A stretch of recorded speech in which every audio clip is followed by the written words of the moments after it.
On a sunlit afternoon in 1971, a 14-year-old boy stepped out of his grandmother's home in Schenectady, New York, carrying only a few dollars and a simple promise to return. Moments later, he vanished. Witnesses would later recall seeing a fleeting figure near the bustling theater district, but no one could say what happened next. Streets crowded with life seemed to swallow him whole. Every path he could have taken blurred into shadows.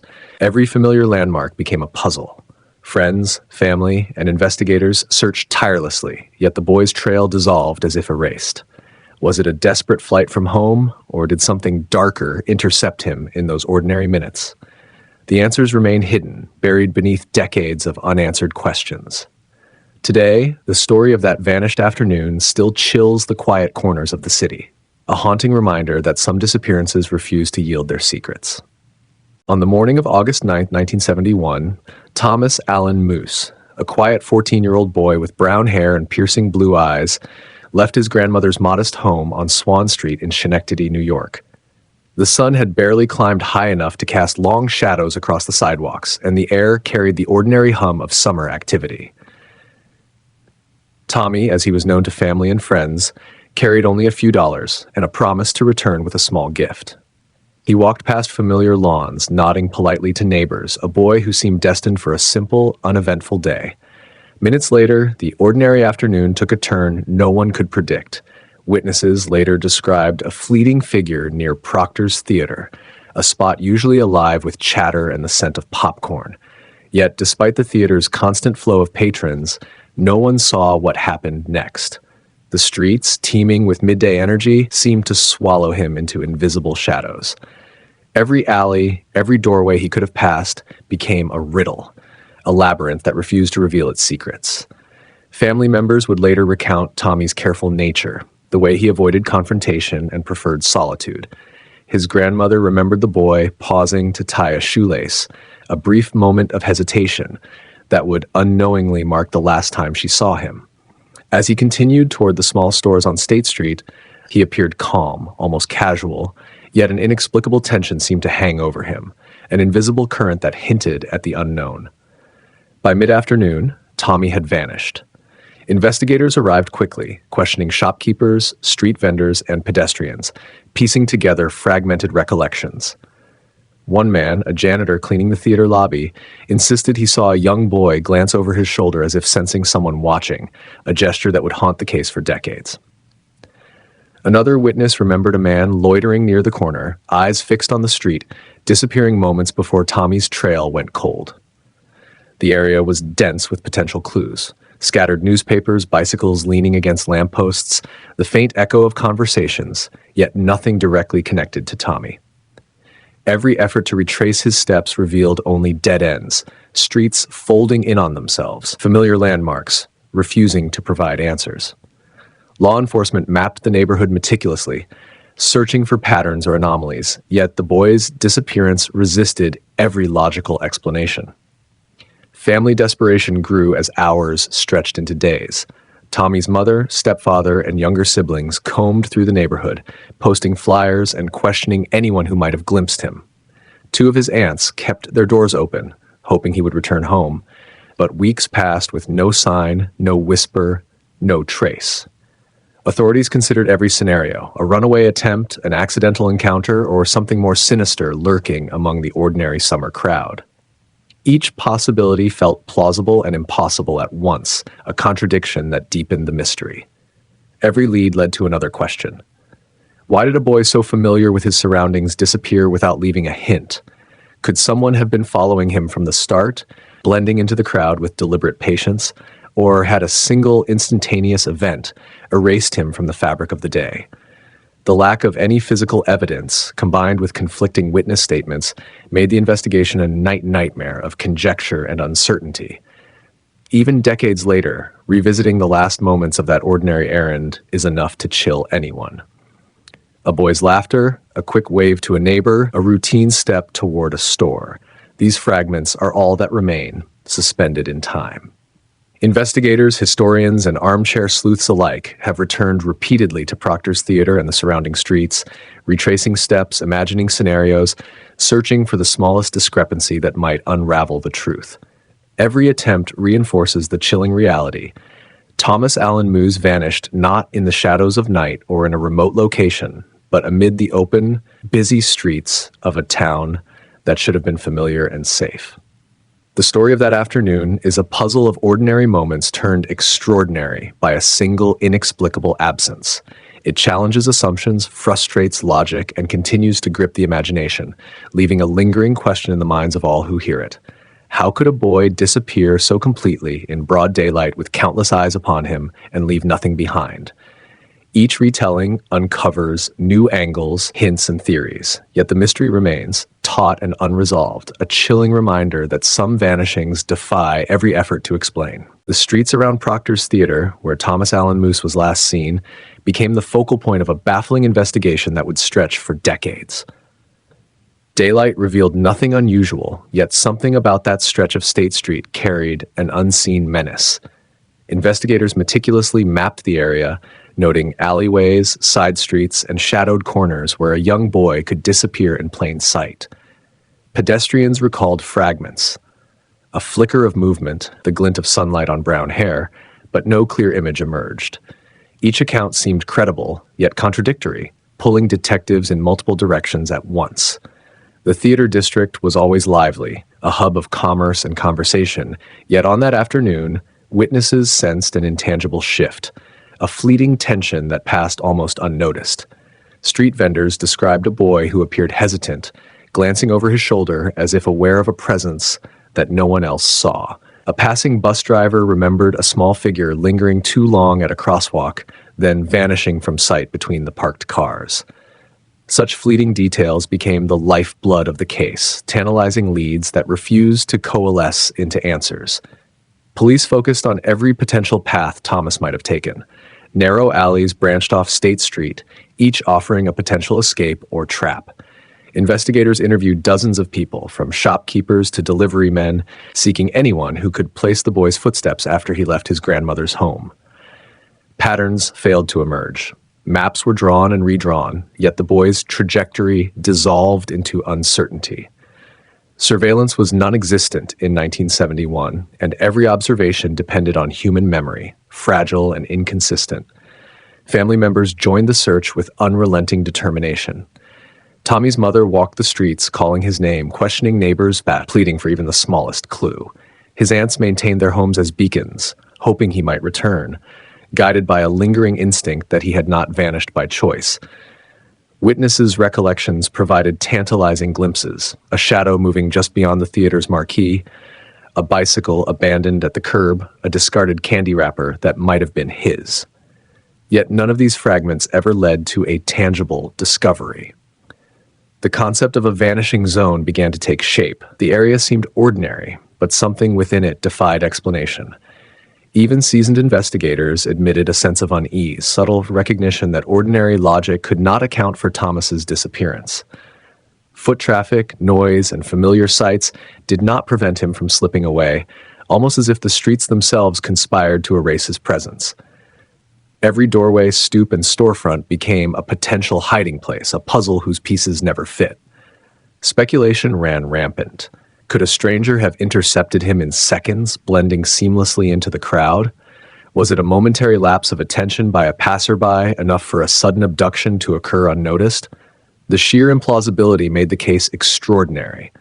Investigators combed records of missing persons in the surrounding area, cross-referencing ages, appearances, and timelines, searching for parallels or overlooked connections. Nothing aligned. Every lead ended at the threshold of uncertainty, reinforcing the chilling reality that Thomas had disappeared within a radius dense with witnesses and activity, yet without a trace. Even now, the area around Proctor's Theater retains a spectral quality. Locals who revisit the streets decades later report an unsettling stillness, as though the city itself remembers the moment a boy vanished. Investigators who return to study old maps describe a maze of visual contradictions, places that seem familiar yet feel unknowable, angles where shadows linger unnaturally. Each attempt to reconstruct the path yields new questions, new impossibilities. Thomas Allen Moose's disappearance transformed ordinary city streets into a riddle without solution. Every investigation, every interview, and every revisited memory only deepened the mystery. The vanishing zone remains a chilling reminder that even in the open, even amid crowds and daylight, some events slip beyond comprehension. For those who study the case, the streets hold a quiet terror, a space where reality fractures and the ordinary becomes ungraspable. And for the viewer, the question lingers with relentless force. How could a boy vanish so completely in the midst of life and leave nothing behind but the shadow of a day that ended too soon? Questions about Thomas Allen Moose's disappearance quickly split into two opposing theories, each as compelling as it was troubling. One possibility suggested the boy ran away. 14, cautious yet frustrated by the constraints of his home life, Tommy might have seen escape as the only option. His relationship with his mother and her partner was tense. The cramped trailer, constant bickering, and the presence of a step-sibling could have created a pressure cooker that left him desperate for freedom. Family members later recalled subtle signs: a folded note tucked under a pillow, a small stack of coins missing from his room, and fleeting expressions of discontent. These traces, however minor, fueled speculation that he planned a brief adventure, just enough to assert independence. Yet the plausibility of a runaway theory faltered under scrutiny. Tommy was meticulous and cautious. He left without a clear plan, without communication, without preparations that a serious departure would require. He carried only $3 to $4 and a vague promise to return. No transportation arrangements, no backpack, no change of clothes. Investigators quickly noted that running away would not explain the complete disappearance from crowded streets near Proctor's Theater. A boy of his age moving through familiar city blocks would almost certainly be seen by someone he knew. And yet no one claimed to have followed him, interacted with him, or noticed any unusual behavior before or after. The alternative theory painted a darker, more chilling scenario. Could someone have intercepted him in those minutes, blending effortlessly into the throng of shoppers, pedestrians, and theatergoers? Witness accounts were inconsistent. Some claimed to see a man lingering near the corner, like his presence noted but seemingly unconnected. Another described a shadow that appeared to mirror Tommy's movements before vanishing. Investigators pieced together these fleeting observations, attempting to map potential abduction patterns, but the gaps were immense. In a city alive with activity, the idea that a stranger could act with precision and vanish without a trace seemed almost impossible. Yet the lack of contrary evidence kept the theory alive. Detectives interviewed neighbors, shopkeepers, and passersby, searching for anyone who might shed light on the boy's final steps. A janitor at Proctor's Theater remembered a brief glance from a small figure, a momentary acknowledgement that suggested awareness of someone watching. An elderly shop clerk recalled a boy hesitating in the doorway, glancing back with an intensity that hinted at fear, though she could not be certain it was Thomas. These fragmented impressions, while tantalizing, failed to coalesce into a coherent narrative, leaving investigators oscillating between the plausible and the impossible. Family hopes complicated the investigation. Tommy's mother clung to the belief that her son might have left voluntarily, maintaining phone lines and addresses in the hope of eventual contact. Aunts and cousins kept the search alive, scouring streets and revisiting potential hideouts. Yet the passage of time eroded memory, blurred recollections, and allowed the city's noise to obscure what few details existed. Investigators double bind. While a runaway explanation seemed possible, it offered little guidance for locating him. The abduction theory was terrifying in its implications, yet provided no clear suspects. As days turned into weeks, both scenarios demanded exploration. Detectives examined local criminal records, questioning anyone with a history of predatory behavior near the area. They reviewed patterns of disappearances in neighboring towns, attempting to identify links or methods that might fit the timeline. Despite rigorous effort, nothing conclusive emerged. Each investigation opened new questions. Who could act so quickly, so unnoticed? How could a boy with established routines vanish from streets he had walked countless times? And most hauntingly, what silent force allowed him to slip from sight without a trace? The tension between these two theories, the calculated runaway versus an unseen abductor, shaped every subsequent effort. Interviews, witness statements, and neighborhood canvases were analyzed under both lenses. Every alley, every corner, every shadow became a potential clue or a trap for misinterpretation. Investigators found themselves asking not just where Thomas went, but why no one noticed anything unusual, why ordinary city life had failed to prevent a disappearance that seemed nearly impossible. Even today, the debate endures. The evidence supports fragments of both scenarios, yet neither resolves the central mystery. Thomas Allen Moose vanished during an ordinary afternoon in a familiar neighborhood, leaving behind a riddle of human behavior, circumstance, and fate. Each analysis, each reconstruction, each speculation only deepens the intrigue, compelling anyone who studies the case to ask the same relentless question: was it a boy's choice, or the work of something far darker, hiding in plain sight, within the crowded streets of a seemingly ordinary city? From the moment Thomas Allen Moose failed to return to his grandmother's home, law enforcement launched a frantic search. Yet the investigation quickly encountered obstacles that would leave the case unresolved for decades. Officers from the Schenectady Police Department canvassed streets, interviewed neighbors, and examined every possible route Thomas could have taken. Shopkeepers along State Street recalled a boy passing through, yet no one could definitively place him beyond fleeting glimpses near Proctor's Theater. The boy's disappearance had occurred in broad daylight in a familiar environment, yet each inquiry revealed frustrating contradictions. Eyewitness accounts varied, timelines conflicted, and nothing concrete linked any individual to the vanishing. Detectives meticulously documented every statement, attempting to construct a coherent timeline, but memory proved unreliable. A janitor described a small figure glancing over his shoulder. A bus driver recalled a boy pausing at a crosswalk, then slipping between parked cars. These observations, though compelling, were fleeting and inconsistent. Each clue seemed plausible in isolation, but together they resisted synthesis. Investigators faced the paradox of a disappearance both highly visible and entirely opaque. Family involvement added pressure and emotional complexity to the investigation. Tommy's mother, stepfather, and extended relatives combed the neighborhood, posting flyers and personally questioning anyone who might have interacted with him. Two aunts maintained their homes as beacons of hope, waiting for a call or visit that never came. Their unwavering vigilance contrasted with the uncertainty of law enforcement efforts, highlighting the tension between procedural limitations and human desperation. Despite exhaustive searches, no physical evidence emerged. Streets, alleys, and storefronts were scoured. Abandoned bicycles, loose papers, and unclaimed personal items offered no definitive link to Thomas. Investigators also considered the possibility of a voluntary departure, yet the boy's lack of planning, combined with his youth and attachment to family, weakened this theory. Each hypothesis generated further questions, and each dead end intensified the frustration gripping both the family and the police.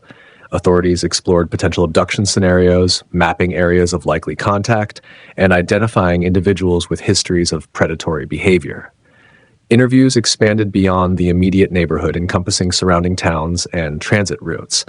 Yet each inquiry returned only fragments: suspicious glances, an unfamiliar face, or an unidentified vehicle near the theater district.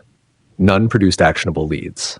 As weeks passed, timelines blurred and witness recollections faded, leaving investigators with little more than conjecture and fragmented reports. Administrative and technological limitations compounded the challenge. In 1971, surveillance cameras were scarce, forensic analysis rudimentary, and databases for missing persons limited. Investigators depended largely on human memory and observational accuracy, both of which proved unreliable.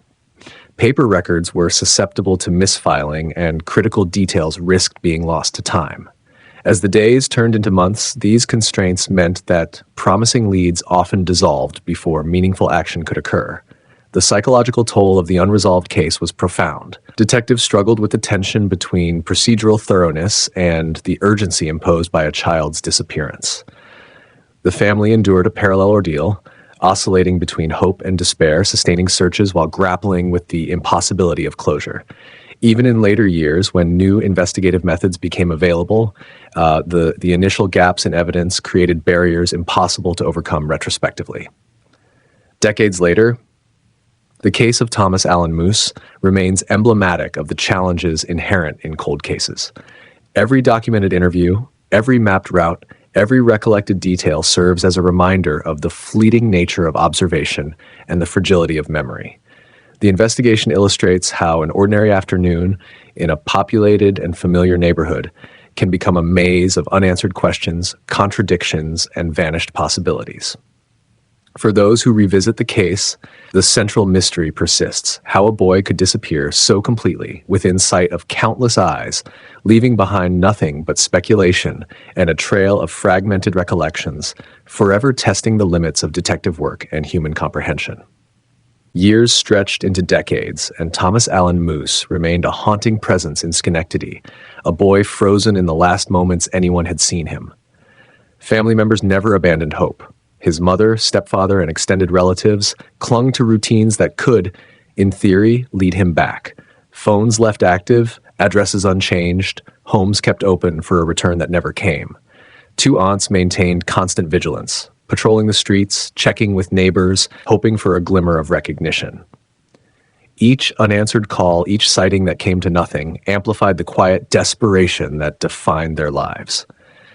As the years passed, investigators revisited the case repeatedly. Detectives old and new pored over reports, searching for overlooked details, comparing witness statements with evolving records of other missing children. Small inconsistencies in testimonies previously dismissed were re-examined. The janitor's fleeting glimpse of a boy glancing over his shoulder, the bus driver's recollection of a figure vanishing between parked cars, the theater clerk's memory of hesitation at the doorway, all became threads to follow in a tapestry woven of shadows. Yet every lead dissolved into ambiguity.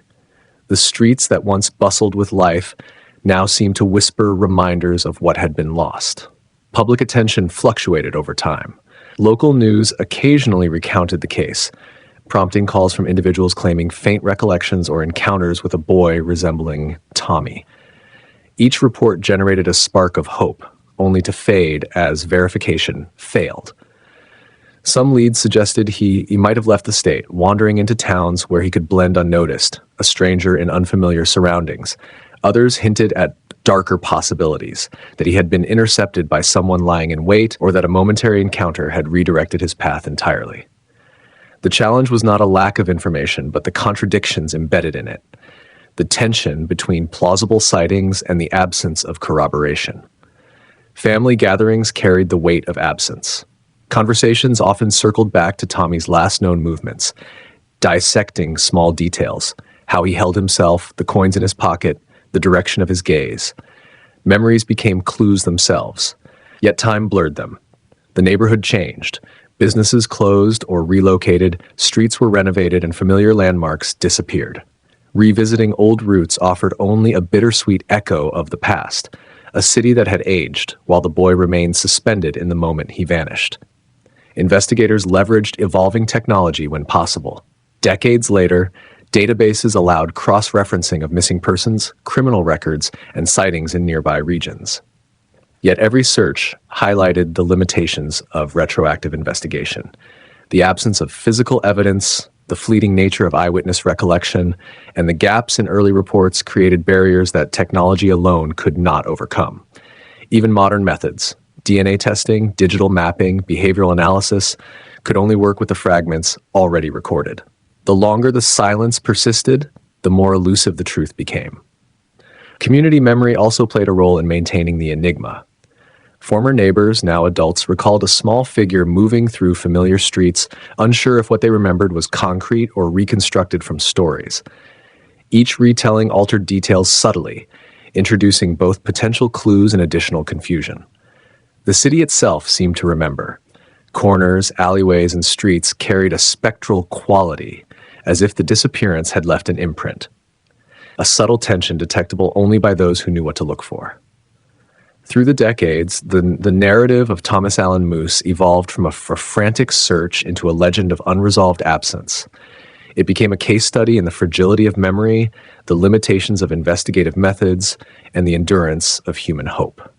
Every anniversary, every review of the old files reignited the tension between the ordinary and the inexplicable, reinforcing the central mystery: how a boy could vanish so completely in a familiar populated city and leave nothing tangible behind.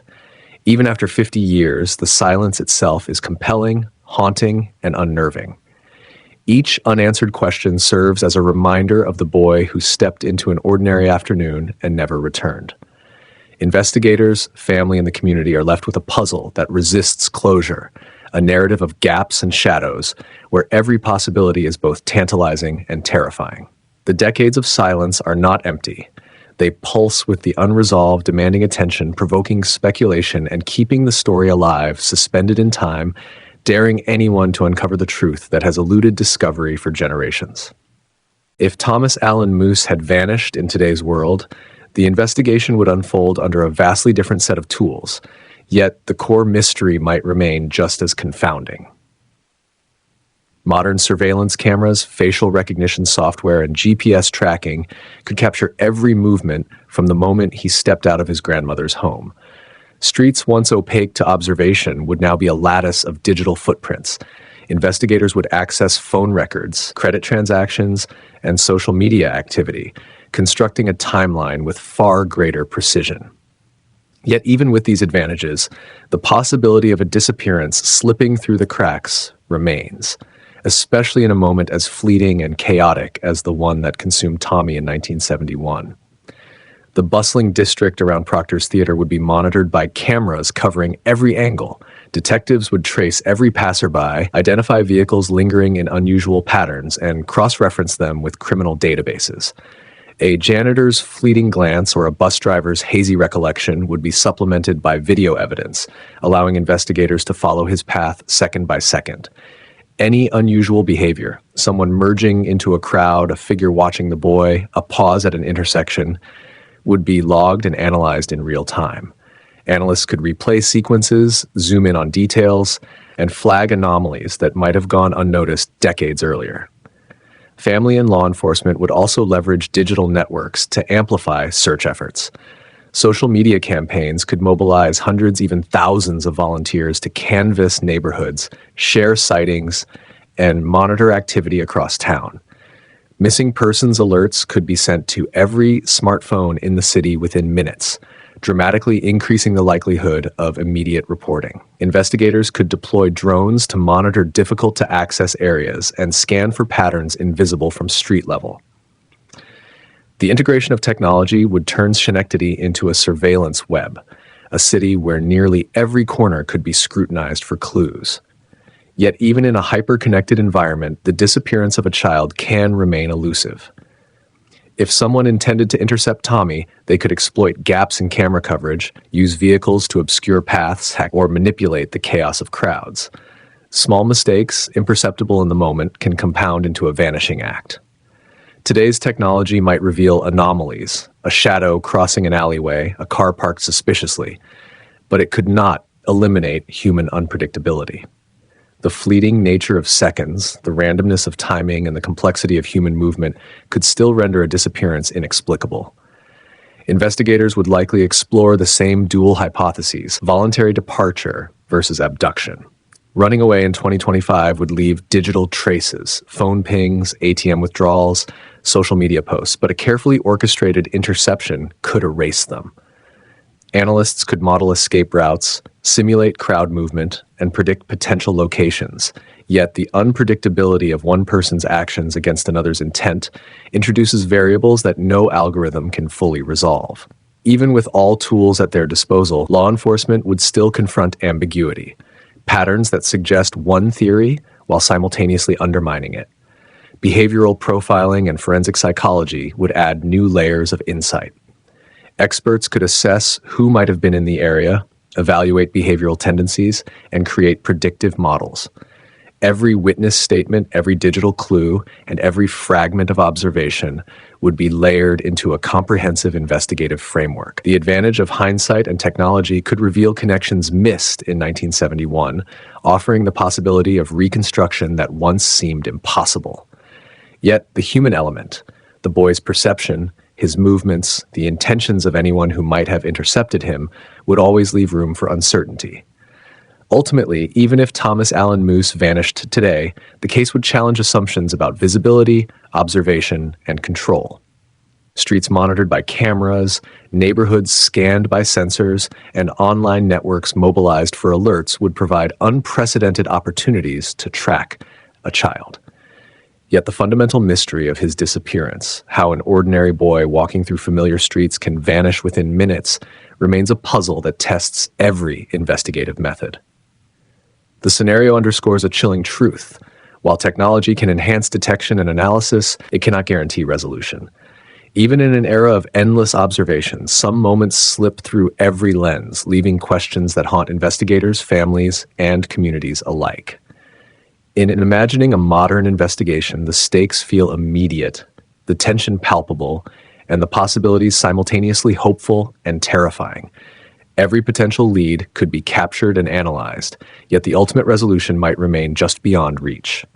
Thomas Allen Moose's story, viewed through the lens of contemporary tools, highlights both the advances and the limits of investigative science, reminding us that even with every resource imaginable, a disappearance can still defy explanation, keeping the question alive: what truly happened to the boy who vanished in plain sight? Decades have passed, yet the story of Thomas Allen Moose remains suspended, unresolved, and deeply unsettling. Every year, anniversaries of his disappearance bring renewed attention, yet the trail grows colder with time. Investigators who once walked the streets of Schenectady following fleeting glances and fragmented memories now revisit records, photographs, and witness statements, searching for overlooked details that might unlock the case. Each re-examination reveals contradictions, tiny anomalies, and fleeting glimpses that hint at what might have been. A hand outstretched, a shadow moving too quickly, a voice unheard. These fragments suggest a presence, an interaction, or a decision that forever altered the boy's path, yet the full truth remains inaccessible. Family members continue to carry the weight of absence. Tommy's mother, his stepfather, and extended relatives endured decades of hope mingled with despair. Two aunts maintained constant vigilance, preserving open doors and the faintest expectation of a return. Community members, once neighbors and witnesses, now recall details with blurred clarity: an errant bicycle leaning against a lamppost, a boy lingering near a store doorway, a figure disappearing into the crowd. Each memory offers both possibility and frustration, as certainty is forever out of reach. The investigation itself became a story of procedural struggle.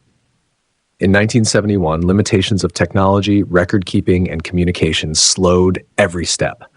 Today, digital tools, behavioral profiling, and surveillance methods could provide avenues for resolution, yet they cannot recreate the fleeting seconds when Thomas disappeared. Hypothetical reconstructions suggest countless scenarios: a spontaneous runaway, a rapid abduction by a stranger, or a brief encounter gone tragically wrong. Every possibility exposes vulnerabilities: the gaps between observation and action, the limitations of human perception, and the unpredictable nature of chance. For investigators, the case illustrates the tension between theory and evidence. Hypotheses are built, tested, and discarded, yet none fully capture the complexity of a disappearance executed within minutes, in broad daylight, amid familiar streets and bustling crowds. The streets of Schenectady themselves retain an almost spectral memory. Alleyways, storefronts, and corners that once seemed ordinary now pulse with tension, a reminder that something extraordinary occurred. Revisiting old maps and witness statements highlights inconsistencies and fleeting connections that might have been critical, yet no singular thread offers resolution. Community memory sustains the mystery. Former neighbors, shopkeepers, and passers-by recount the boy's last known movements with varying clarity, each retelling reshaping the narrative. Observations once dismissed gain new significance. Casual glances, hesitant pauses, and minor behavioral cues are reinterpreted through the lens of decades of investigation. In aggregate, these recollections paint a picture of a brief moment charged with hidden danger, uncertainty, and the unpredictability of human interaction. Even as time erodes memory, the case maintains its grip on the imagination. Thomas Allen Moose's disappearance challenges assumptions about safety, visibility, and the predictability of daily life.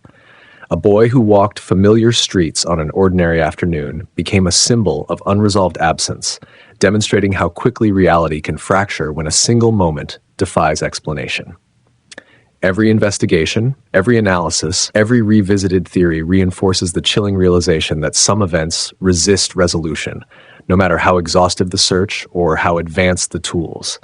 The unanswered questions linger with persistent intensity. Who might have intercepted him if he did not leave voluntarily? What fleeting choices, coincidences, or overlooked details determined the outcome of that ordinary day? Could a boy navigate the streets unobserved in the era of modern surveillance, or was his disappearance an anomaly beyond the reach of any system? These queries persist, gnawing at investigators, family members, and anyone drawn into the narrative. In the end, Thomas Allen Moose's story remains unfinished, a narrative of absence that refuses closure. It reminds us that life can pivot on moments invisible to the majority, that ordinary streets can conceal extraordinary events, and that some mysteries endure precisely because they cannot be fully explained. The vanished boy lives on in memory, in investigation files, and in the haunted imagination of those who study the case, compelling a haunting question. In a world where everything can be recorded, documented, and analyzed, could such a disappearance still happen today? And if it could, would anyone truly notice before it was too late?